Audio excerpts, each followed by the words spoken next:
छत्तीसगढ़िया समाज संघ भाटापारा के सभी आयोजकों का आभार कि उन्होंने पुरखा के सुरता नाम से आयोजित इस कार्यक्रम में मुझे आमंत्रित किया और छत्तीसगढ़ के इस बेहद बौद्धिक, सामाजिक और सांस्कृतिक रूप से उर्वर जमीन के आप तमाम लोगों से मिलने का एक मौका मुहैया कराया है। इसके लिए मैं आयोजकों का आभारी हूं और इस पंडाल में, इस कार्यक्रम स्थल पर आए हुए आप सभी लोगों को मेरा क्रांतिकारी जय भीम, जय मंडल, जय संविधान है, इंकलाब जिंदाबाद है। भाटापारा छत्तीसगढ़ के सम्मानित लोगों,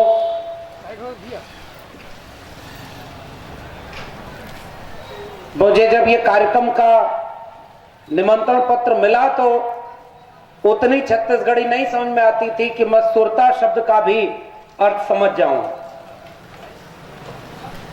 लेकिन जब खोजा तो वो अर्थ मिल गया।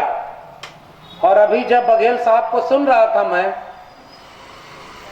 तो ऐसा लग रहा था कि अपनी बोली, अपनी माटी, अपनी बात के भीतर इतनी ताकत होती है कि जैसे लगता है कि वो सबको अपने में बांध लेती है। मैं बोल नहीं सकता, लेकिन आपकी पूरी बात लगभग मैं समझ गया और मुझे लगा कि अपने पुरखों को याद करने का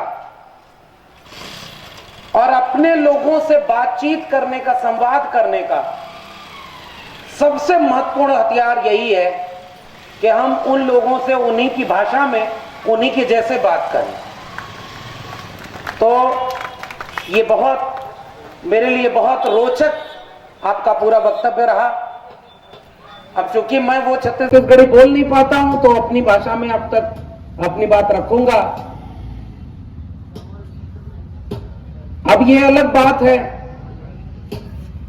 कि अगर इसी भाटापारा में अभी तो पता भी चला, नरेश साहू जी से लेकर के बघेल साहब अभी बोल भी रहे थे कि बाजार में नरेंद्र प्रताप जी हैं, उन लोगों ने आयोजन किया। अब यहां कोई हवन, कथा, भागवत होता तो लाखों लोग यहां जुट जाते और करोड़ों रुपया दान दे देते और लोग लूट करके आपको चले जाते। और ये हो रहा है, ये यहीं भाटापारा छत्तीसगढ़ में नहीं, पूरे देश में हो रहा है। तो एक वो जगह है जहां खूब भीड़ होती है, कहां? एक लोटा जल सभी समस्याओं का हल। अभी बता रहे थे हमारे साथी लोग, यहां आजकल ये नारा चल रहा है, एक लोटा जल और हर समस्या का हल। और ये बात कौन बोल रहा है? जो अपने जीवन की समस्या का हल नहीं खोज पाया है, इसलिए तो आपका चंदा मांगने आता है। बचपन में देखिए हम लोगों के यहाँ पूर्वांचल में, यूपी में जादूगर आता था, छोटा वाला जादूगर जो तो झोला लिए रहता था और गांव में आके जादू दिखाता था गर्मी के दिनों में। और जादू क्या दिखाता था? ऐसे धूल उठाता था और ऐसे रगड़ करके मंत्र फूंक करके उसका पैसा बना देता था, सिक्का। तो धूल से सिक्का बना दिया और हम लोग खुश होकर के, जो जादू देखने वाले हैं वो उसको ओरिजिनल वाला सिक्का देने लगते थे कि कितना बढ़िया जादू दिखाया भाई। तो बचपन में हमारे पिताजी ने एक बार एक जादूगर को बुला के कहा कि जब तुमको धूल से पैसा बनाने की कला मालूम है तो हमसे पैसा मांगने क्यों आते हो? हर जगह धूल से पैसा बना लो और अपना काम कर लो। अजीब तरह का देश है। पानी से समस्या का हल, पानी चढ़ाओ मुक्ति पाओ। मैं तो गुरु घासीदास, जब बघेल साहब हमारे बाबा बोल रहे थे तो ऐसा लग रहा था कि वाकई कोई बहुत दिल से अपने पुरखे को याद कर रहा है। तो जो गुरु घासीदास की जमीन, जो संत परंपरा की, मानवतावादी परंपरा की जमीन पर मैं खड़ा हूं। और गुरु घासीदास कौन थे, मैं एक बात बताऊं। बहुत इसी पूरे भाटापारा और छत्तीसगढ़ में चले जाइए तो जो लोग सतनामी संप्रदाय से जुड़े हैं या जो जागरूक लोग हैं वो तो जानते होंगे कि कौन है, कौन रहे गुरु घासीदास जी, उनका विचार क्या था, वो क्यों इतने महान माने जाते हैं। उनके जाने के सैकड़ों साल बाद भी लोग उन्हें याद करते हैं, उनके बताए रास्ते पर चलने की कोशिश करते हैं। लेकिन बाकी जनता को पता नहीं होगी, वो अपने मगन है। तो जो इतिहास अपने यहां का है उसको यहां के लोग नहीं मानते। ये जरूर मानते हैं कि मुख से भी कोई पैदा होता है, भुजाओं से भी कोई पैदा होता है, कोई खीर खा के पैदा हो जाता है। भाई खीर खा के कैसे दुनिया में भारत के अलावा कोई देश है जहां कोई पैदा हुआ? लेकिन यहां के लोग मानते कि नहीं मानते? अभी ज्यादा दाएं बाएं बोल दें तो डॉक्टर साहब को दिक्कत हो जाएगी कि भाई आयोजक है, उन्होंने ये कौन सा कार्यक्रम कराया। ये है न चुनौती। लेकिन मैं इशारे में बोल रहा हूं और मैं अपनी बात बोल भी नहीं रहा। ये बात तो हमारे यहां संत परंपरा में कबीर साहब ने लिखा। तथागत बुद्ध से शुरू हुई परंपरा और कबीर साहब ने लिखा कि तुम कत बाबन हम कत सूद और हम कत लोहू तुम कत दूध। अरे इन दोनों राह न पाई, हिंदुन की हिंदुआई देखी, तुर्कन की तुर्काई, अरे इन दोनों राह न पाई। क्यों लिखा कबीर साहब ने ये कि दुनिया ऐसी बावली, पाथर पूजे जाए और घर की चाकी कोई न पूजे, जाका पीसा खा। ये आज की बात नहीं है, 700-800 साल पहले कबीर साहब लिख गए। काकर पाथर जोर के मस्जिद लई चुनाए, ताचड़ मुल्ला बाग दे क्या बहरा हुआ खुदाए। पाथर पूजे हर मिले तो मैं पूजूं पहाड़, ताते ये चाकी भली पीस खाए संसार, अरे इन दोनों राह न पाई। कब इस देश के लोगों ने कबीर को अपना माना क्या? कबीर के बताए रास्ते पर चले क्या? संत रविदास ने लिखा कि जस केलन के पात पात में पात, तस मानुष के जात जात में जात। रविदास मानुष न जुड़े जब तक जाति न जात। रविदास को इन लोगों ने अपना माना क्या? कितना पढ़ते हैं लोग, कितना जानते हैं उनके बारे में? ऐसा चाहूं राज में जहां मिले सबन को अन्न। ध्यान से समझिएगा हम कौन सी विचारधारा के लोग हैं। ऐसा चाहूं राज में जहां मिले सबन को अन्न, छोट बड़ो सब संब से रविदास रहे प्रसन्न। हम उस मानवतावादी विचारधारा के लोग हैं जो लोगों के भूख की चिंता करता है, जिसने लोगों के अन्न की बात की, जो एक विचार की बात करता है कि सब बराबर हो, कोई छोटा ना हो कोई बड़ा ना हो, कोई जाति के नाम पर श्रेष्ठ अपने को न माने, अपने को पुजवाए, और कोई जाति के नाम पर धुतकारा न जाए। आपके यहां जो साहू जी लोग हैं, हमारे यहां उनको तेली कहा जाता है और यहां भी तेली कहा जाता है। गालियां बनी हैं और गालियों को याद कराना चाहिए। पहचानिए ना जरा ये गाली कौन बनाया होगा।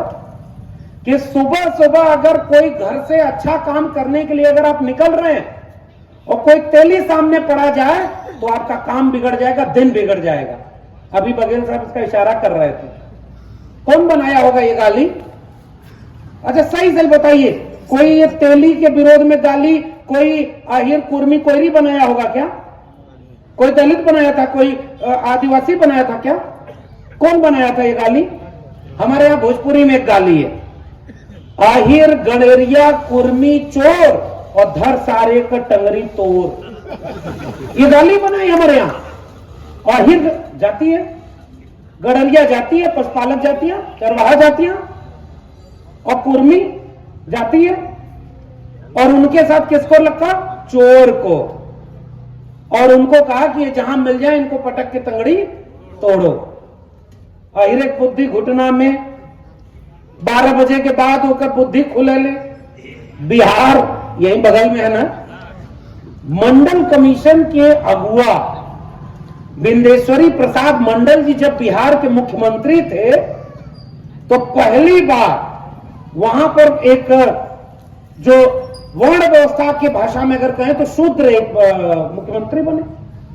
तो वहां एक विवेकानंद झा नाम के सदस्य ने विधानसभा में कहा गंगा से तेल बहने से आग लग गई थी गंगा में। तो वहां विधानसभा में कहा कि अगर शूद्र मुख्यमंत्री बन जाएगा तो गंगा में आग नहीं लगेगी तो और क्या होगा। बीपी मंडल साहब खड़े हुए, उन्होंने कहा कि देखो गंगा में आग तो तेल रिसने से लगी है, लेकिन हम लोगों के आगे बढ़ने से तुम्हारे सीने में जो आग लगी है अभी इनमें से और जलाना है, तब तक जलाना है कि जब हमारे लोगों को हमारा हक न मिल जाए। इसलिए भाटापारा के लोगों, पुरखा के सुरता कार्यक्रम में सबसे जरूरी बात यह है अपने पुरखों को याद करना, और इसलिए मैं आयोजकों को बधाई दे रहा हूं कि उन्होंने एक वैचारिक कार्यक्रम किया। तो मैंने अभी कहा ना, भीड़ की चिंता मत करिए। वैचारिक लोग, कबीर कोई भीड़ का नाम नहीं, रैदास कोई भीड़ का नाम नहीं, गुरु घासीदास तो अकेले थे। और आज भी जब तक इस इलाके में शोषण, अन्याय, अत्याचार और गैरबराबरी रहेगी, गुरु घासीदास हमेशा जिंदा रहेंगे। वो अकेले एक शख्स का नाम है, भीड़ का नाम नहीं है। विचार जिंदा रहता है। और भीड़, वो एक लोटा जल सभी समस्याओं का हल वाले जादू टोने चमत्कार वालों में होगी, और दूसरी जगह भीड़ कहां हो रही है आजकल।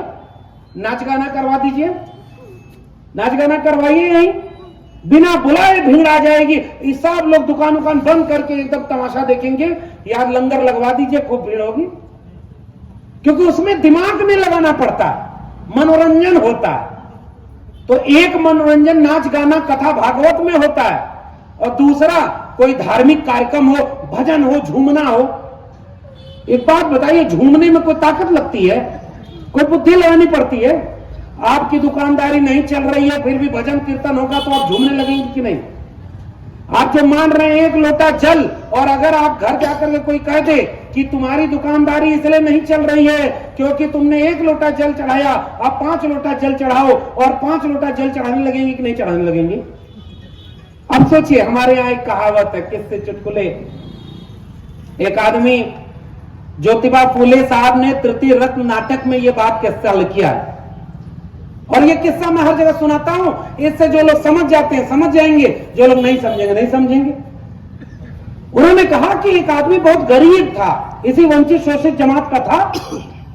तो गरीब कमजोर आदमी परेशान होकर के किसके पास जा रहा है? जिसको कहा गया कि मुखत से जाए थे ब्राह्मण, भूदेव हैं वो, देवता के अवतार हैं धरती पर, तो उनको तो सब ज्ञान है, सब कुछ मुक्ति है, और ग्रह दशा देख लेते हैं। अच्छा एक बात बताइए, मंगल ग्रह को पता है क्या कि उसके नाम पर इस धरती पर, पृथ्वी पर लोगों का ब्याह शादी टूट जाता है? नहीं पता होगा ना, लेकिन मंगल के नाम पर यह ब्याह शादी टूट जाएगा। तो ज्योतिबा फूले ने एक किताब लिखी है, मैं उस किताब का नाम ले रहा हूं, और यह किताब भारत सरकार और महाराष्ट्र सरकार ने प्रकाशित करवाई है। तो ज्योतिबा फूले क्या लिख रहे हैं कि एक आदमी बहुत परेशान था, ऐसे ही जैसे भाटापारा के लोग बहुत परेशान होंगे। भाई बहुत खुशहाल आपको आसपास तो दिखता है क्या? हर आदमी परेशान है। कोई अपनी तरक्की न हो पाई इससे परेशान है, कोई अपनी तरक्की से ज्यादा पड़ोसी की तरक्की से परेशान है। परेशान तो सब है ना। वैसे ही एक आदमी चला गया तो पंडित ने कहा कि देखो तुम इसलिए परेशान हो क्योंकि शनि ग्रह तुम्हारा ठीक जगह पर नहीं है। शनि ग्रह को नहीं पता है कि उसको किस जगह पर रहना है, लेकिन यहां इस धरती पर रहने वाले व्यक्तियों को पता है। तो उसने कहा कि शनि ग्रह ठीक जगह पर नहीं है। तो कहा कि हुजूर क्या करना होगा? तो कहा एक हवन करा लो, हम शनि को ठीक जगह पर ले आएंगे। तो कहा कितना खर्चा होगा? तो कहा कि मान के चलो पुराना समय रहा होगा तो 10,000 मान लेते हैं। आजकल अगर शनि ग्रह को ठीक जगह पर कराना होगा तो 1-8 लाख तो लगेगा। अब उसके बाद क्या हुआ कि उसने कहा कि आदमी कि हमारे पास इतना पैसा नहीं है 10,000 रुपया, तो पंडित जी ने कहा कि चलो 50% सेल लगा देते हैं, आधा छूट दे देते हैं, 5,000 में तुम्हारी हवन कर देंगे। ये नाटक में लिखा है, मैं कोई अपने से कोई कहानी नहीं बना रहा, ये तो हमारे पुरखों ने लिखा है भाई, जिन पुरखों को हम याद कर रहे हैं। तो उन्होंने कहा कि चलो 5,000 में तुम हवन करा लो, तुम्हारा शनि ठीक जगह पर आ जाएगा। वो आदमी कहा कि नहीं साहब, कोरोना में नौकरी चली गई है, बिजनेस व्यापार ठप हो गया है, हमारे घर में कोई नौकरी वाला बचा नहीं, खेती में अब कुछ बचता नहीं है, सिंचाई बर्बाद हो गई, अन्न में इतना पैदा नहीं होता है, ये सारी चीजें खत्म हो गई हैं, तो अब इससे कैसे क्या होगा, क्या किया जाए। तो उन्होंने कहा कि अच्छा चलो बहुत गरीबी है तो 1,000 रुपया दे दो, एक ऐसा मंत्र दे देंगे कि 1 महीने के लिए शनि ठीक जगह पे हो जाएगा। वो आदमी कहा नहीं हुजूर इतना भी नहीं है। उन्होंने कहा अच्छा 100 रुपया दे दो, एक मंत्र देता हूं, यही जपते रहना, जब पैसा हो तो हवन करा लेना। वो आदमी खड़ा हुआ और अपनी दोनों जेब बाहर करके कहा कि मेरे जेब में 1 फूटी कौड़ी नहीं है। वो ब्राह्मण नाराज होकर खड़ा होकर बोला जब तेरी जेब में 1 फूटी कौड़ी नहीं है तो जा बेटा, शनि तेरा कुछ नहीं बिगाड़ सकता। भाई ये मैं नहीं कह रहा हूं, मेरे ऊपर कुछ मत कहिएगा, कोई धार्मिक भावना होना आप नहीं कर रहा हूं। ये महात्मा ज्योतिबा फूले किसी देश के बाशिंदे रहे हैं, जिनकी किताब भारत सरकार और महाराष्ट्र सरकार ने छपवाई है। और जब ज्योतिबा फूले का कोई दिन आता है तो इस देश के प्रधानमंत्री और राष्ट्रपति उनकी मूर्ति के सामने माला पहनाने जाते हैं। मैं उनकी बात कर रहा हूं, अपनी बात नहीं कर रहा हूं। इसलिए पाखंड देखिए कैसे काम करता हूं। मैं तो धर्म के खिलाफ बोल भी नहीं रहा भाई, हम तो अपनी विरासत पुरखा सुरता भाई, वहां पाखंड का विरोध। हमारे गांव में एक आदमी, नोटबंदी हुई तो नोटबंदी में सारी नोट तो बैंक ले नहीं जा सकता था, तो कुछ नोट उसके पास बच गई। वो सोचा लाओ देवी देवता कोई चढ़ा के उनको खुश कर लेते हैं, 2-4 पैसा ठीक करा लेते हैं। और पुरानी वाली जो बंद हो गई नोट थी उसको धड़ाधड़ मंदिर में चढ़ावा चढ़ाने लगा। अचानक बीच में एक आदमी खड़ा होता, कहता रे मूड, ये नोट तो बंद हो गई है तो इसे चढ़ा रहा है। तो वो आदमी कहता है अरे हमको पता है नोट बंद हो गई है, तुमको पता है नोट बंद हो गई है, भगवान को थोड़ा ही पता है कि ये वाली नोट बंद हो गई है। तब अचानक वो आदमी फिर से बोलता है कि देखो भगवान थोड़े ही ये वाली नोट लेते हैं कि उनको पता होना चाहिए, जो ये नोट लेता है उसको पता है कि ये वाली नोट बंद हो गई है, इसलिए ये नोट मंदिर में नहीं चढ़ेगी। खेल समझ गए कि नहीं? खेल समझ गए ना? इस धरती को रहने लायक किसने बनाया? आपने। इस जंगल पर्वत पहाड़ नदी नालों को बचाया किसने? आपने। इस बंजर जमीन को उर्वर बनाकर खेती किसानी करके इस धरती से अन्न उपजा करके इंसानों का पेट किसने भरा? आपने। हाथ से श्रम करके कुम्हार ने मिट्टी का बर्तन बनाया, तो कुम्हार, पहला कुम्हार अगर इस धरती पर कोई रहा होगा तो वो कोई डिग्री लेने गया था क्या? उस कुम्हार ने अपने दिमाग से मिट्टी से बर्तन बनाया होगा ना। एक लोहार ने लोहे को पहली बार अपने दिमाग से आकार दे करके उसको इस्तेमाल करने लायक बनाया होगा ना। एक बढ़ई ने लकड़ी को ढांचे में डाल करके अपने हाथ से श्रम करके कोई लकड़ी का औजार बनाया होगा ना। इस देश के, इस मुल्क के, पूरी दुनिया के कुम्हार, लोहार, बढ़ई, नाई, मोची, निषाद, मल्लाह, प्रजापति, साहू, तेली, कुर्मी, कोयरी, अहिर, गडरिया, इन जातियों ने, निषादों, मल्लाहों ने, इस देश के आदिवासियों ने इस दुनिया को रहने लायक बनाया और उन्हीं लोगों को जाति के नाम पर अपमानित किया गया है। इसलिए हम उनके लिए बोलने आए हैं कि हमारे पुरखों ने वो लड़ाई लड़ी, हमें तो अपमानित किया गया।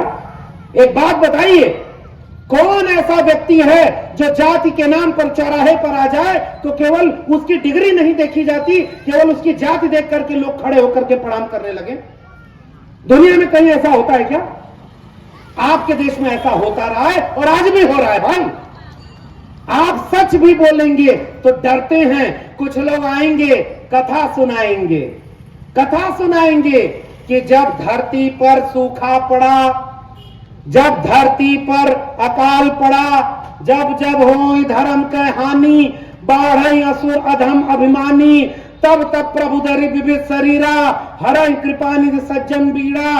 अच्छा एक बात बताओ, सारा दुख तकलीफ केवल भारत में होता है कि सारे देवी देवता भारत में जन्म लिए? अमेरिका में कहीं कोई नहीं पैदा होता भाई। और आप एक बात बताओ, जितना कपड़ा पहने हो आप, इसमें से एक भी भारत के कपड़े हैं क्या? ये रेशम जिससे कपड़ा बना है, ये भारत की फैक्ट्री में बना है क्या? इसका शोध भारत में हो रहा है क्या? जितनी गाड़ियां इस्तेमाल करते हो, जितनी मोबाइल इस्तेमाल करते हो, जो भी आपके चारों तरफ दिख रहा है, इसमें से कोई एक खोज बता दो जो इस देश के लोगों ने की हो। क्यों पता है? क्योंकि जो खोज कर सकता था, श्रमजीवी कमेरा, उसको इस देश में वंचित शोषित जात के नाम पर अपमानित कर दिया, विश्वविद्यालय और शिक्षा से दूर कर दिया। उनसे इस देश को जो शोध मिल सकता था वो तो खत्म हो गया। तो जिन्होंने श्रम किया उनको काम करने का मौका नहीं मिला, और जो कोई श्रम नहीं किए उनके पास शोध नहीं था। आज दुनिया के 500 केंद्रीय विश्वविद्यालयों में, टॉप यूनिवर्सिटीज में एक भी भारत की यूनिवर्सिटी है क्या? क्यों नहीं है भाई? सोने की चिड़िया कहां गई?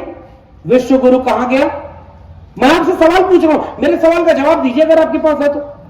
भाई आप कहते हो सोने की चिड़िया विश्व गुरु, मैं आपसे सवाल पूछता हूं, कोई एक खोज तो ऐसी बता दो जो भारत में हुई हो। कंप्यूटर जब विदेश में आया तो लोगों ने उससे ग्रह नक्षत्र को पढ़ा, समझा, शोध किया।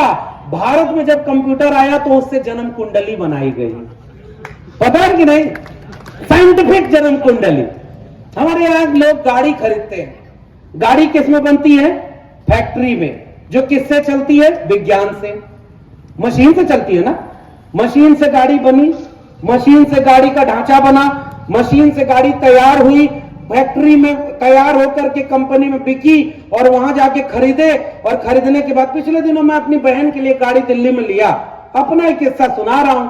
आहत मत होइएगा। देखिए, जो दावा करता है कि उसका धर्म दुनिया का सबसे ताकतवर धर्म है, उसकी भावनाएं इतनी नाजुक तो नहीं होनी चाहिए कि दो चार बात कहने से आहत हो जाए। अरे भाई बहुत ताकतवर हो तो तुम काहे ठिका ले रहे हो? अगर मान लो मैं कोई बात कह रहा हूं और कोई देवी देवता नाराज होगा तो शाम तक मुझे सजा दे देगा। भाई शाम तक तुम्हारा देवता मुझे सजा दे देगा, आप काहे ठिका ले रहे हो? और मेरा संवाद उससे, अगर उसी देवी देवता के बनाए हम सब हैं तो मैं भी तो उन्हीं का होऊंगा। तो अगर अपने लोगों से अपना व्यक्ति सवाल पूछता है तो आप बीच में मत आइए, डायरेक्ट बात होने दीजिए। इसलिए अब मेरे बात का जवाब दीजिए। हमारे यहां मैंने जब गाड़ी खरीदी तो गाड़ी खरीद करके जैसे ही कंपनी से बाहर शोरूम से निकला तो एक वहां पर व्यक्ति आया थाली लेकर के, और हमने कहा क्या हुजूर? तो कहा कि इसकी आरती उतरवा लीजिए। हमने कहा उससे क्या होगा? कहा कि इस गाड़ी में जो बुराई होगी, जो इसमें कुछ गड़बड़ होने वाला होगा वो ठीक हो जाएगा। हम इसका आरती चंदन कर देंगे, इसकी पूजा कर देंगे, इस पर तिलक लगा देंगे, तो इसकी जो बुरी चीजें हैं वो कट जाएंगी। हमने कहा कि अच्छा ये तो बड़ा कमाल की बात है। हमने गाड़ी वाले को बुलाया, हमने कहा तुमने मेरी गाड़ी का इंश्योरेंस किया है? तो बोला हाँ किया है। हमने पूछा कितना लगा? तो कहा कि 25,000 रुपया लगा है, 3 साल का इंश्योरेंस है। तो हमने कहा इंश्योरेंस का मतलब क्या है? कहा इंश्योरेंस का मतलब ये कि अगर कल को गाड़ी आपकी कहीं ठुक गई, कहीं उसमें कोई चोट लग गई, कहीं एक्सीडेंट हो गया, तो हम पैसा देंगे और आपकी गाड़ी ठीक कराएंगे। मैं तुरंत थाली वाले हुजूर के तरफ घूमा और मैंने कहा कि ये 3 साल का इंश्योरेंस किया है 25,000 में, आप ये आरती करके 1 साल का इंश्योरेंस ले लो कि 1 साल तक ये गाड़ी में कोई दिक्कत नहीं होगी, और अगर दिक्कत होगी तो आप दोगे, मैं तुरंत पूजा आरती करा लूंगा। अगले ही पल देखा थाली समेत वो मान्यवर वहां से गायब। भाई गारंटी लो ना थोड़ा सा, हम पूजा करा लेंगे, गारंटी तो नहीं। और गारंटी किस बात की? भोजपुरी में एक बात बताऊं, आप लोग भोजपुरी में समझ ले रहे हैं ना?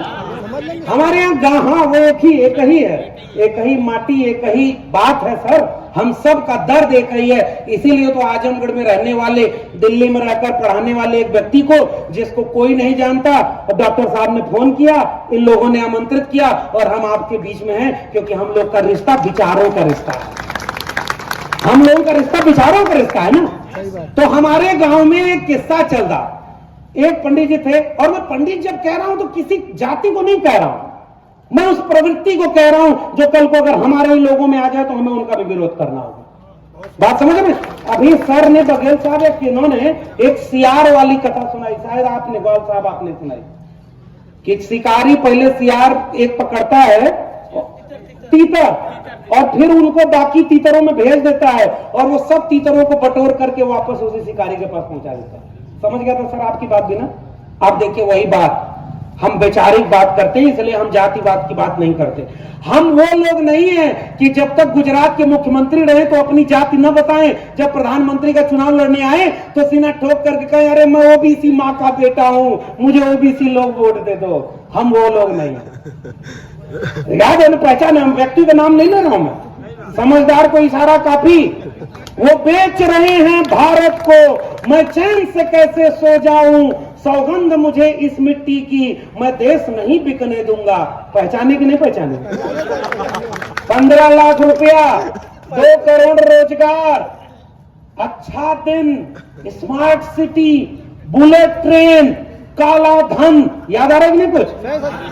पेट्रोल 35 रुपया से नीचे, सिलेंडर 100 रुपया से नीचे, कुछ याद आ रहा है ना? रुपए की कीमत गिरती है तो प्रधानमंत्री का कद गिरता है।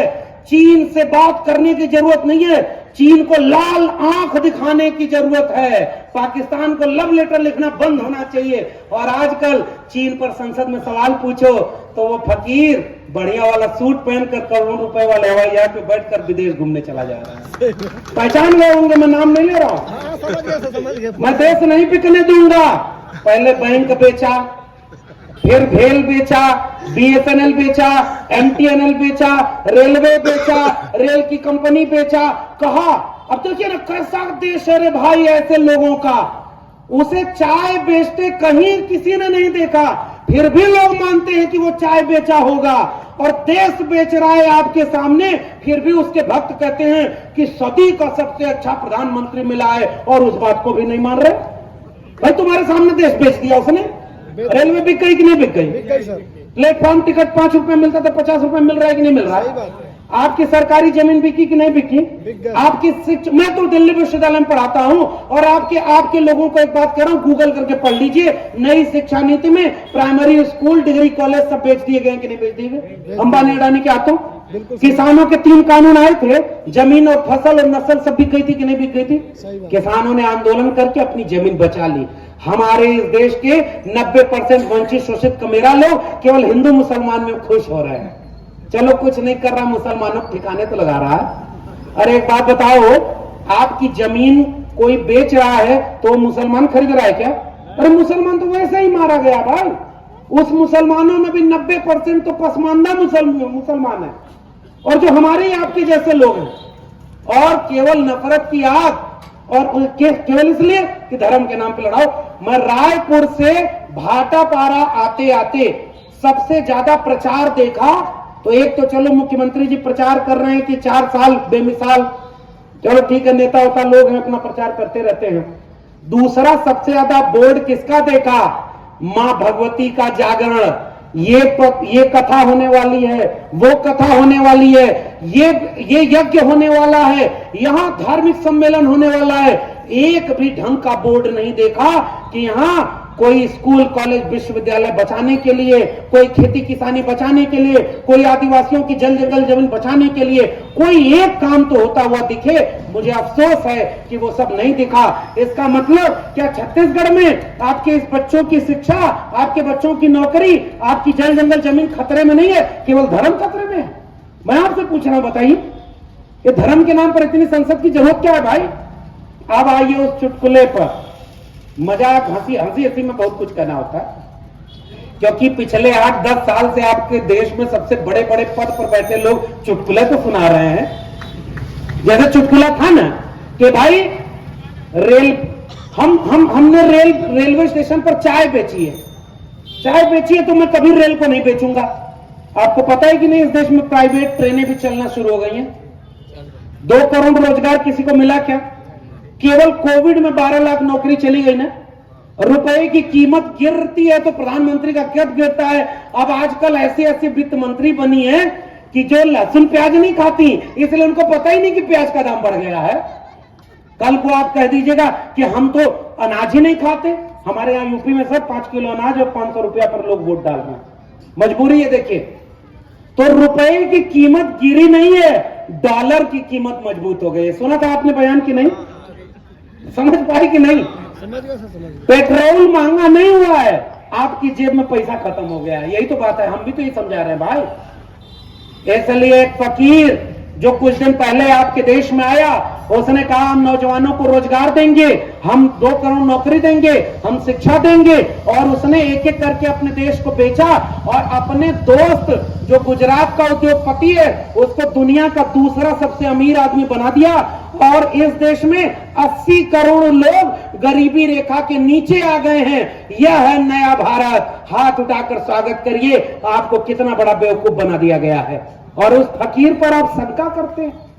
वो कहता है कि हमारे ना आगे कोई ना पीछे कोई, और किसके लिए हम लूटेंगे देश को। आप सोचिए, जिसके लिए लूटा उसको दुनिया का दूसरा अमीर आदमी तो बना दिया। भाई घर में थोड़ा लूटना है। हमारे यहाँ झारखंड जब बना तो बेचारे कमीरा लोगों में पहले कोई प्रधान मुख्यमंत्री बने तो 400 करोड़ रुपए का जो पैसा लेना था वो अपने अकाउंट में मंगा लिए, फंस गए बेचारे। हमारे लोगों को तो लूटना भी नहीं आता, अब फंस जाते हैं। जेल में कौन है सबसे ज्यादा? और दूसरे ऐसे लोग हैं जो आपका क्या क्या लूट करके लेके चले जाते हैं, आपको पता ही नहीं चलता। तो मूर्ख बनाया जा रहा है। भाटापारा छत्तीसगढ़ के लोगों, मेरी गुजारिश है, कब तक मूर्ख बनते रहेंगे? कम से कम आज तो जागे। और मूर्ख किन चीजों में बनाया जा रहा है? आपके आज के सवालों से आपका ध्यान भटकाया जा रहा है। इस बाजार में जहां तक की आवाज जा रही है, और बाद में जो लोग इसको YouTube के माध्यम से देखेंगे, उनसे मैं एक ही सवाल करता हूं, छत्तीसगढ़ के लोगों, कितने % आबादी आपकी यहां पर है? 43-44% ओबीसी हैं, उसके बाद 32 से 35% आदिवासी हैं, उसके बाद दलित समुदाय शेड्यूल कास्ट के लोग हैं 16%। सब मिला करके हमको कोई बता रहा था कि 95 to 97% SC ST OBC इस राज्य के लोग हैं। तो 3% कौन बचा? सही है ना? 3% वो बचा जो आपके ऊपर शासन कर रहा है। नरेश साहू जी के साथ बात करते हुए मैं आ रहा था तो ये कह रहे थे कि ये मुल्क कुछ लोग जो लुटेरा हैं उनका उपनिवेश बन गया। क्यों पता है?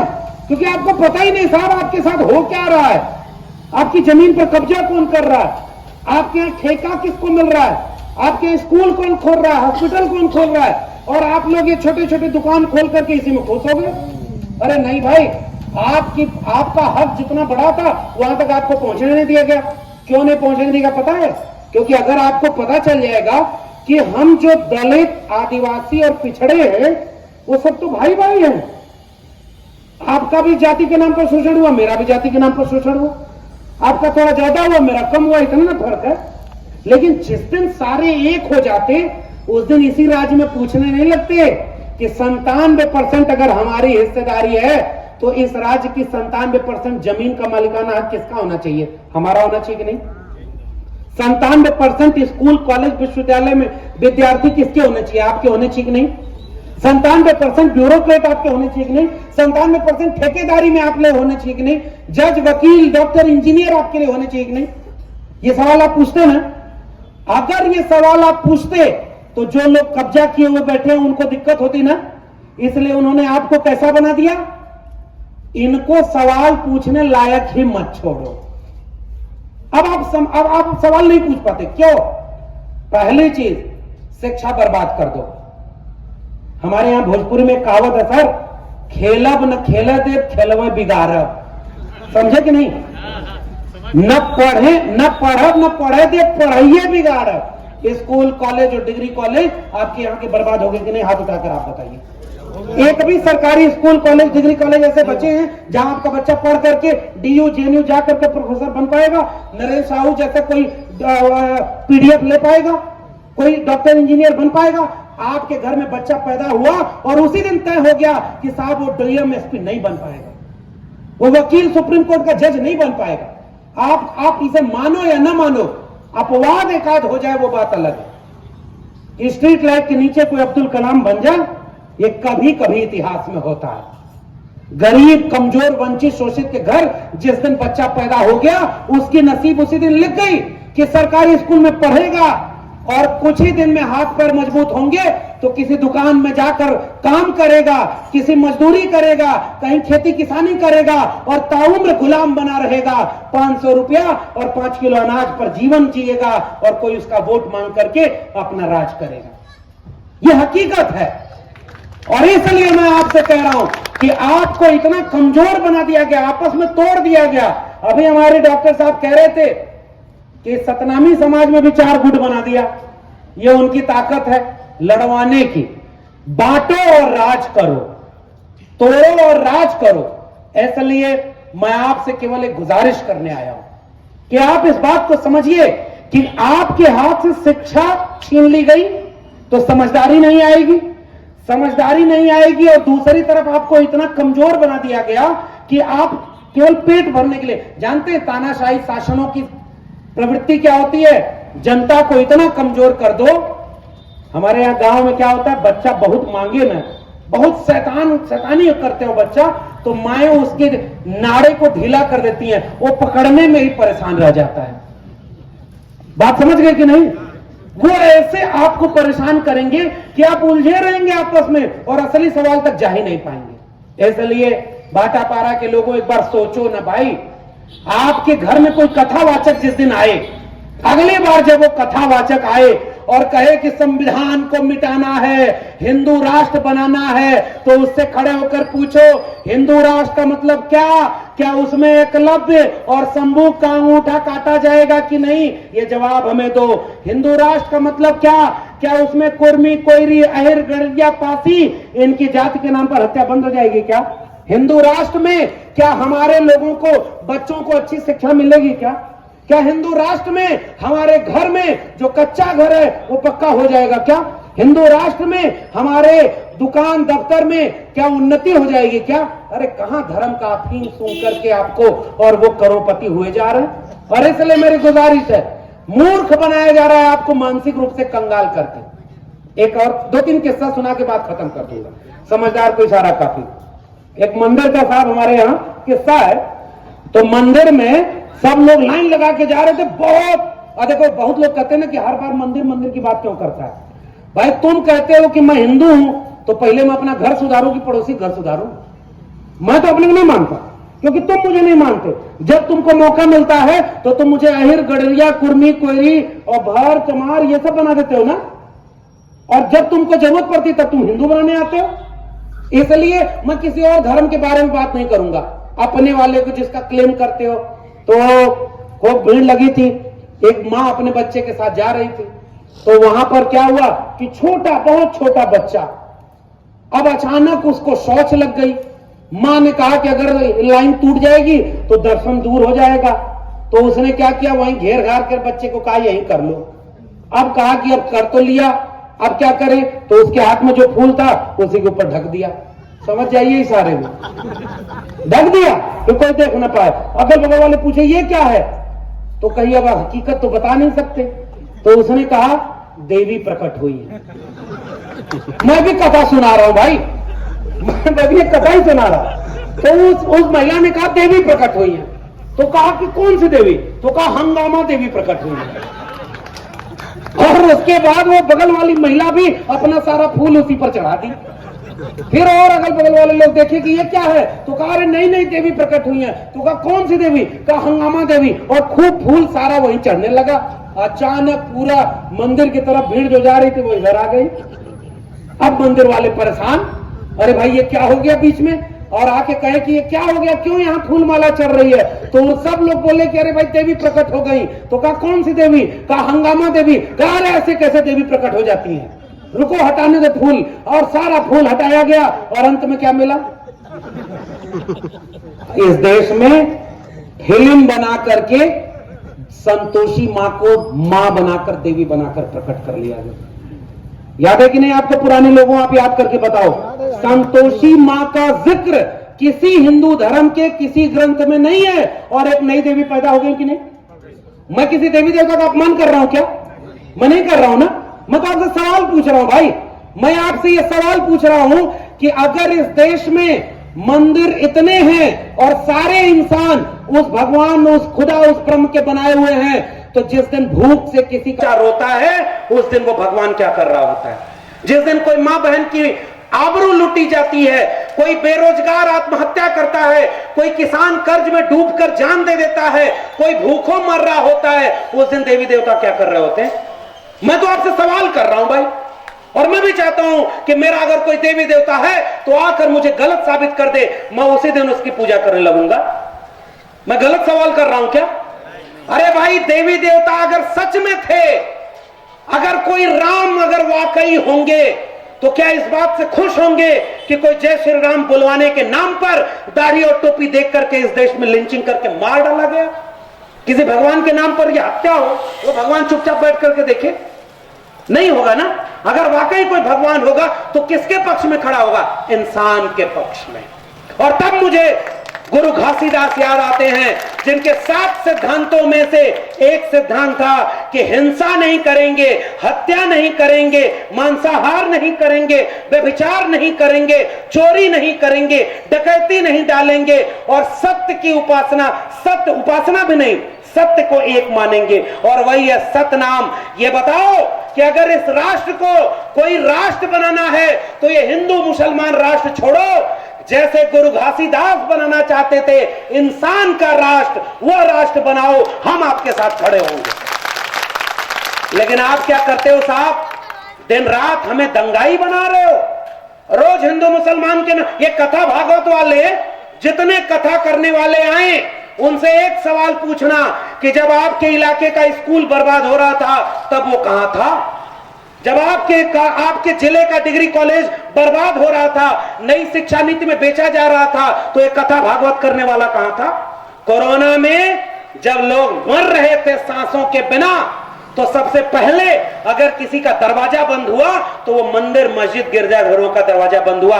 भगवान पहले छुट्टी पर चले गए इंसानों को मरता हुआ छोड़कर। और उस समय अगर किसी ने जान बचाई तो वो हॉस्पिटल थे, वो दवाएं थी, वो विज्ञान था। और वो भी हम नहीं कर पाए।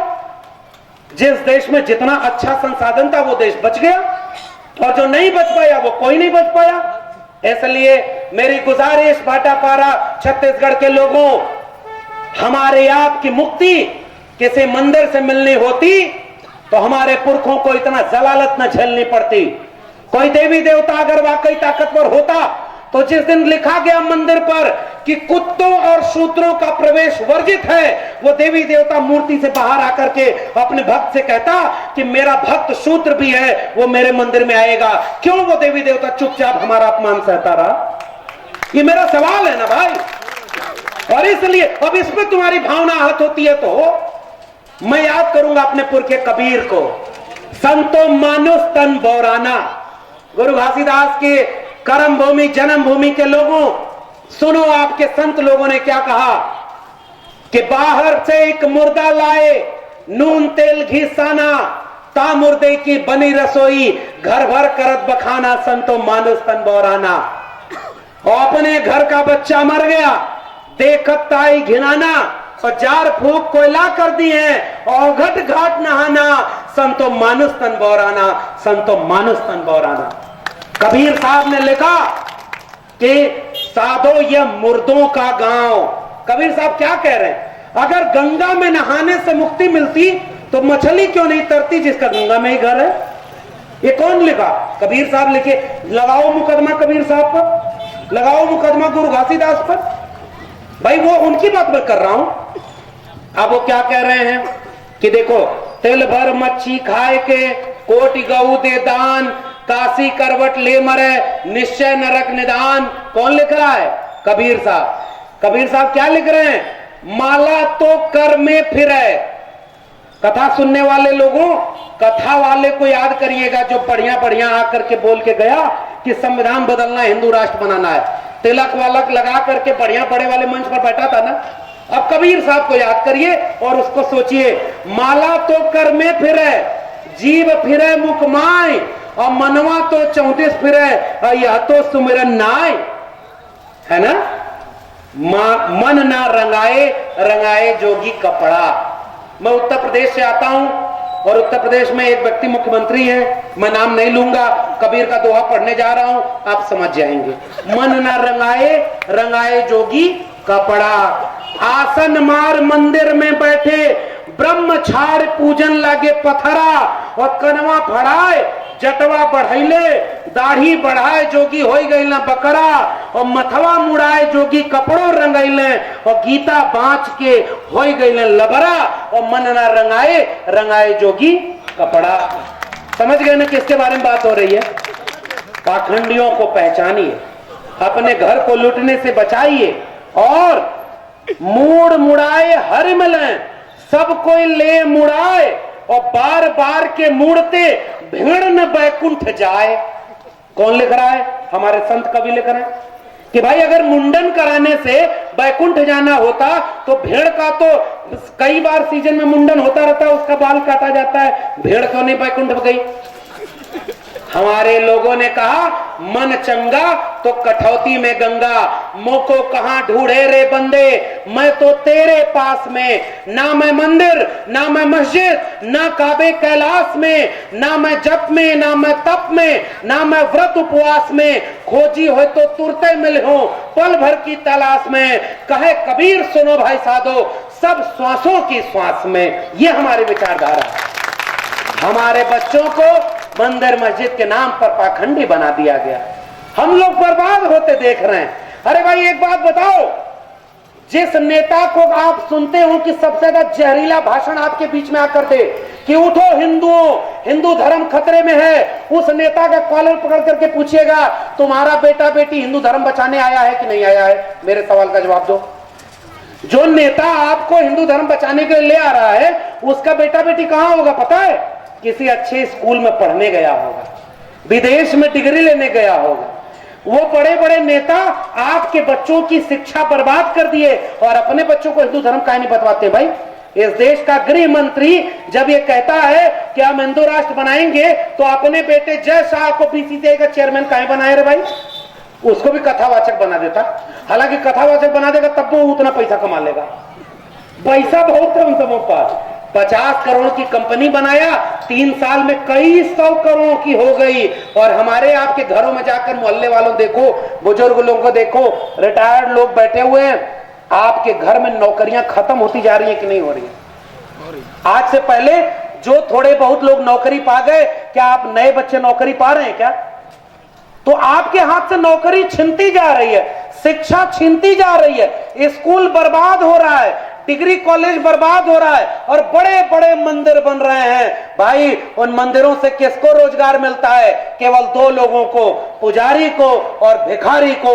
बाकी लोग केवल मंदिर में जाते हैं चढ़ावा चढ़ाने। मैं आपसे गुजारिश करने आया हूं, मैं मंदिरों के खिलाफ नहीं बोल रहा, मैं कह रहा हूं कि इस भाटापारा में एक बहुत बड़ा स्कूल कॉलेज और विश्वविद्यालय होना चाहिए कि नहीं होना चाहिए, जिसमें गरीब कमजोर मजलूम रिक्शे वाले दुकान वाले मेहनत कश का बच्चा भी अच्छी शिक्षा पाए कि ना पाए। आपके बच्चे का डीयू जेएनयू जा पाएंगे क्या? शिक्षा बर्बाद हो गई ना। और आपके यहाँ कथावाचक आएगा। हमारे गांव में एक किस्सा हुआ, एक पंडित जी के पास गांव वाले कुछ गए और कहे कि पंडित जी गांव के 4 लड़कों ने गधा मार दिया है। अब गधा मारना, पंडित नाराज होकर के बोले गधा मारना तो बहुत बड़ा पाप है, भृगु पुराण में यह लिखा है, मत्स्य पुराण में यह लिखा है, इससे तो 22 प्रकार के नरक होंगे, कुछ में काटा जाएगा, कुछ में जलाया जाएगा, कुछ में डीप फ्राई किया जाएगा, बहुत सजा मिलेगी। तो वो गांव वाले हाथ जोड़कर बोले अरे हुजूर मुक्ति कैसे होगी? तो उन्होंने कहा हवन कराओ, पंडित बुलाकर खिलाओ, 20 गांव के लोगों को खिलाओ। तो कहा कितना खर्चा होगा? तो कहा लाखों रुपया खर्च होगा तभी मुक्ति मिलेगी। तभी काम में जाकर एक गांव वाला बोला कि पंडित जी जो 4 लड़के गधा मारे उसमें एक आपका बच्चा संतोष भी था। ध्यान से समझिएगा। अचानक पंडित जी शांत हुए और शांत होकर बोले 2-4 लइकन में एक संतोष और गधा के मरले में कौनो न दोष। हमने ऐसे बदलते हुए देखा। वो एक आदमी खजूर के पेड़ पर चढ़ा गया, ऊपर से देखा तो बड़ा डर गया और नीचे देखा उतरेंगे कैसे? हनुमान जी को मानता था, वहां हाथ जोड़कर बोला हनुमान जी सही सलामत नीचे उतार दो, इसी मंगलवार 1 किलो लड्डू चढ़ाऊंगा। थोड़ा इधर उधर देखा, हिम्मत बांधा, आधा उतर गया। आधा उतरने के बाद कहा हनुमान जी कोरोना में हमारे घर की नौकरी चली गई, बिजनेस चौपट हो गया, जीएसटी लग गया है, पेट्रोल महंगा हो गया, डीजल महंगा हो गया, सिलेंडर महंगी हो गई, खर्चा नहीं चल रहा है, आधा किलो लड्डू चढ़ाऊंगा, उसी में खुश हो जाइएगा।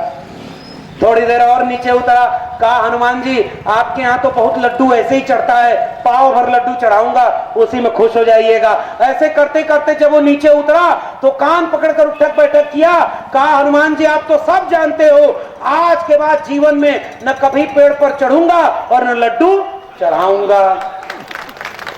तर्क और विवेक जिस दिन आएगा पीढ़ियां बर्बाद होने से बच जाएंगी। भाई हम तो यही कह रहे हैं, एक आदमी जो दुनिया भर का भविष्य बताता है वो अपना ही भविष्य नहीं जानता है। आपके घर पे शादी होगी तो पैसा किसको मिलेगा? दान दक्षिणा वही ले जाएगा। कोई मर गया तब भी आकर के दान दक्षिणा वही ले जाएगा। बच्चा पैदा हो, बूढ़ा मर जाए तब भी उन्हीं को बुलाकर खिलाओ, उन्हीं को पैसा दो, उन्हीं को। आपके पास नहीं है कुछ उधार मांग कर दो भाई, लेकिन देना पड़ेगा। वो आपको बताएगा कि आपका भविष्य कैसे, पुनर्जन्म कैसे होगा और आपके यहाँ बच्चा है उसका भविष्य कैसे होगा। हमारे गांव में क्या हुआ कि एक आदमी था, उसके दादाजी गुजर गए तो पिताजी ने बड़ा हवन कराया और उसके बाद जाते जाते गोदान किया। आपके यहाँ भी होता है गोदान? होना ये दे दो पिताजी को मिल जाएगा, ये दे दो दादाजी को मिल जाएगा और उनकी आत्मा बड़ी शुद्ध हो जाएगी, और सब बांध बूंद करके ले गया।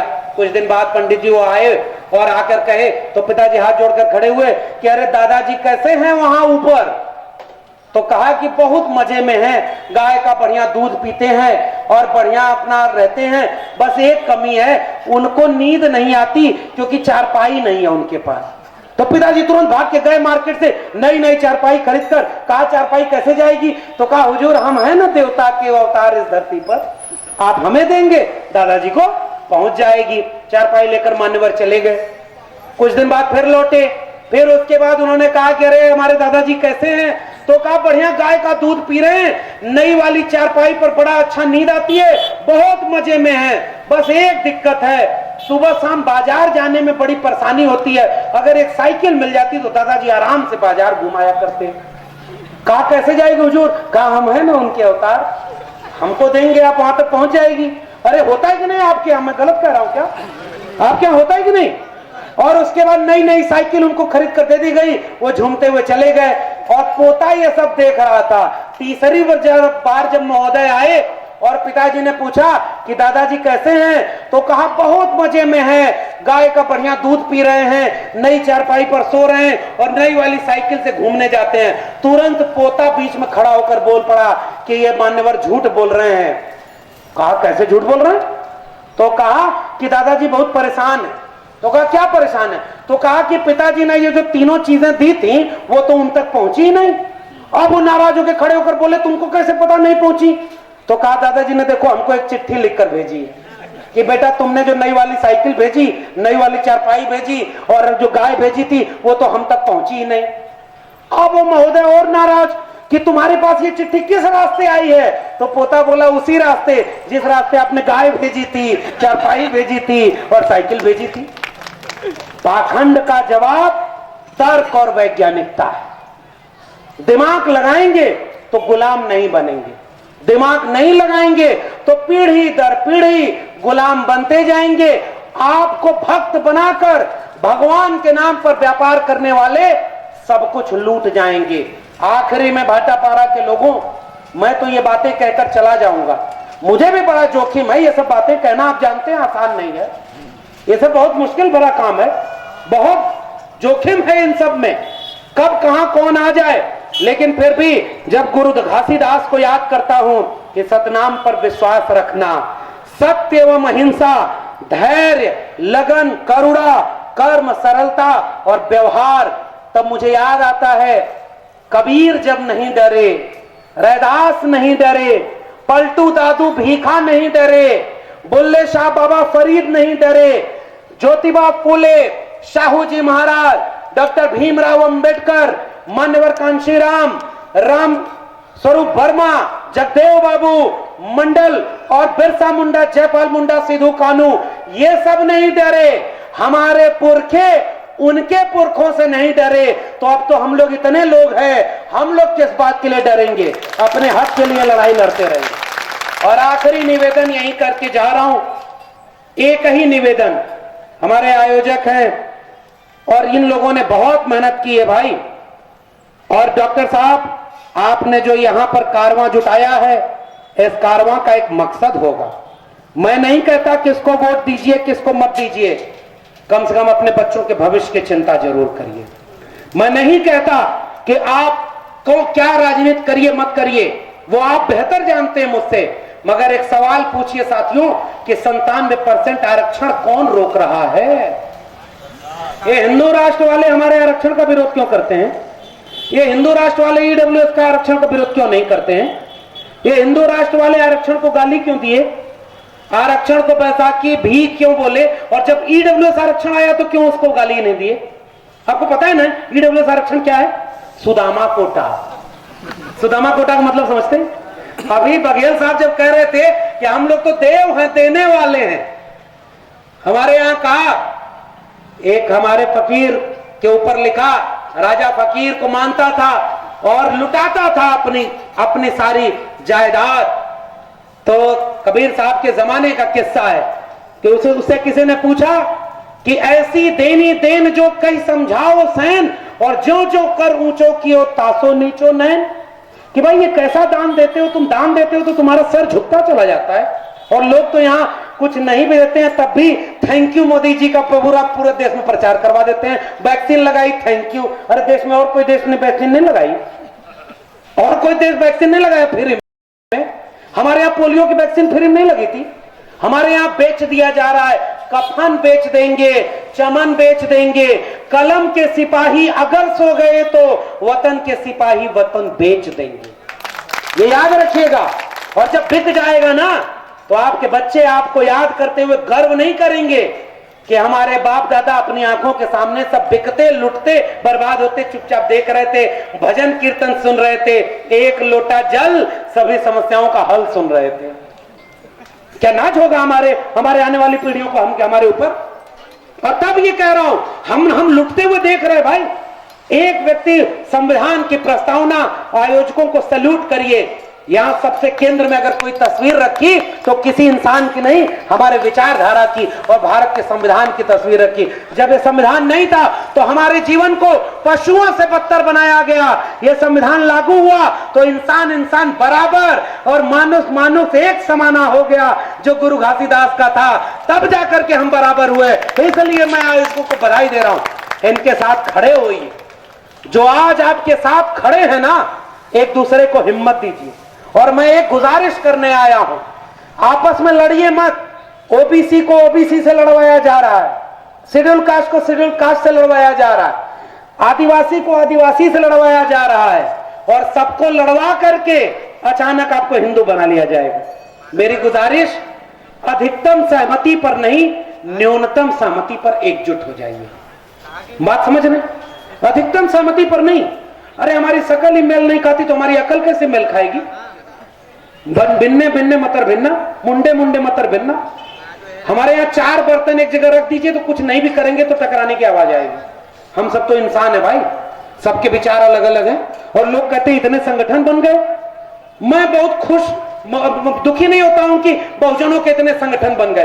अरे सदियों की भूखी नस्लें दोनों हाथों से खाती हैं। हमारे लोगों को जब मौका मिला तो 50 संगठन बना के काम करेंगे और करेंगे। आपस में लड़ना नहीं है, दुश्मन पहचानिए। जंगल कटने लगा तो कुल्हाड़ी जाकर जंगल को समझा रही है कि इस कुल्हाड़ी में बेत तो तुम्हारी ही लकड़ी की है, और जंगल की लकड़ियां कुल्हाड़ी के साथ खड़ी हो गई। पूरा जंगल कट गया और कुल्हाड़ी जश्न मनाती रह गई। आपकी जात बिरादरी के लोगों को आपके आगे खड़ा करके कहा जाएगा, हम तो दे रहे हैं, नेता बना रहे हैं आपके लोगों को, लेकिन आपका हक नहीं माना जाएगा। न्यूनतम सहमति केवल एक बात, भाटापारा के लोगों 3 वादा करने आपसे आया हूं। आप हाथ उठाकर अगर मेरी बात से सहमत होंगे तो केवल मेरे साथ सहमति दर्ज करिएगा।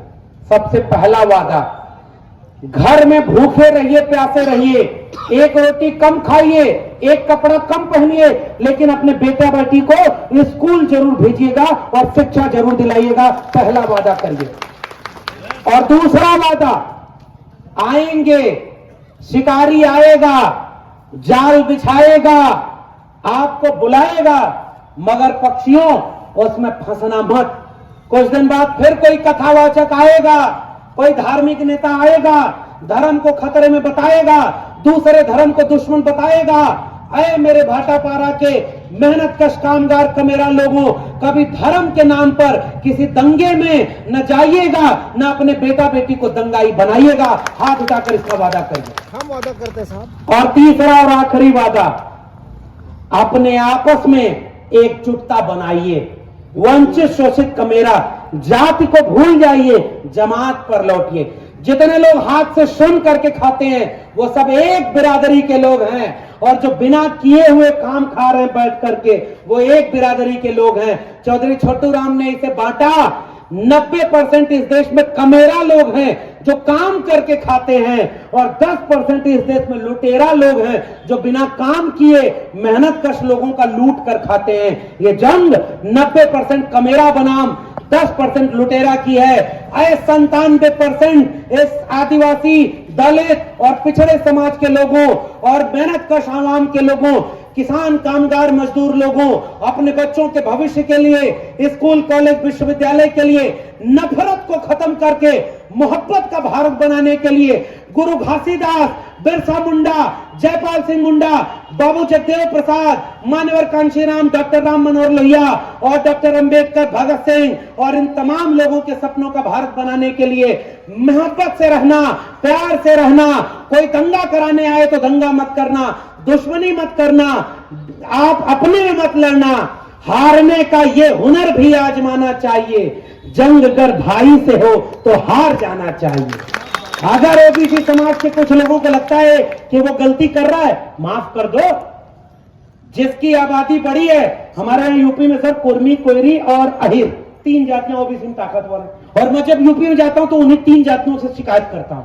तुम संख्या में ज्यादा हो, तुम्हारे पास पैसा ज्यादा है, तुम्हारे पास जमीन ज्यादा है, तुम्हें मौका ज्यादा मिला, तो आओ दिल भी बड़ा करो। और जिनकी संख्या कम है ओबीसी में, जिनको कम जगह मिली है, जिनके बच्चे कम पढ़ पाए हैं, हम 2 कदम पीछे आए और अपने वाले लोगों को आगे बढ़ाएं, तब अपने आप देखिए एक एकता बन जाएगी। ये एकता हमें बनानी है कि नहीं? और जब ओबीसी समाज के लोग खड़े हो और दलित समाज के, शेड्यूल कास्ट समाज के लोग अगर आए तो आप पीछे हो जाओ, उनको आगे बढ़ाओ, क्योंकि जिसका साथ शोषण अन्याय ज्यादा हुआ है उसको मौका भी आगे मिलना चाहिए कि नहीं? और जब आदिवासी, इस मुल्क का मूल निवासी, इस मुल्क का जल जंगल जमीन का वारिस आपके सामने खड़े हो, तब सब लोग पीछे से उसका साथ दीजिए। अपने आप देखिए कि एका मोहब्बत की बन जाएगी। अकेली लकड़ियां एक एक कर तोड़ती चली गई और पूरा जंगल टूटी हुई लकड़ियों का बचा।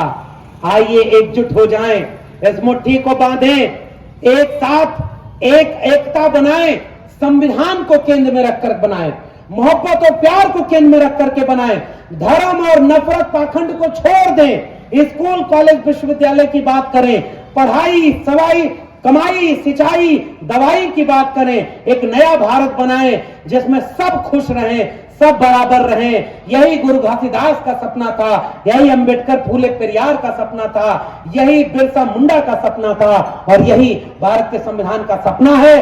अगर ये हुआ तो आने वाली पीढ़ियां, जैसे हम अपने पुरखों के सुरता करके याद कर रहे हैं कि हमारे पुरखे लायक थे तो हम यहां हैं, ऐसा कार्य कबीर साहब लिखते हैं कि हम आए संसार में, सब हंसे हम रोए, ऐसी करनी कर चलो, तुम हंसो जग रोए। अगर ये नहीं कर पाए तो हमारे होने का कोई मतलब नहीं। आने वाली पीढ़ियां हमसे पूछेंगे साहब कि तुम जब थे तो भारत का संविधान जिंदा था, तुम जब थे तो सरकारी नौकरी जिंदा थी, बची थी, सरकारी जमीन बची थी, सरकारी कंपनी बची थी, तुम्हारी जगह जमीन थी, तुम्हारे लोगों में मोहब्बत और प्यार था। 25 साल बाद तुम हमें कौन सा भारत छोड़कर गए हो? केवल धर्म के नाम पर नफरत, मंदिर मस्जिद के नाम पर दंगा, और कुछ भी सरकारी नहीं बचा, संविधान तक बर्बाद हो गया। हमारी पीढ़ियां हमारे ऊपर शर्म करेंगी। अगर आज लड़ लिए तो हो सकता है थोड़ा नुकसान हो, लेकिन आने वाली पीढ़ियां गर्व से कहेंगी कि हाँ, ये लोग केवल बिरसा, फूले, अंबेडकर, पेरियार का नाम लेकर जोर से जय भीम नहीं बोल रहे थे, जब जरूरत पड़ी तो लड़े और हमारे लिए भविष्य को बचाया।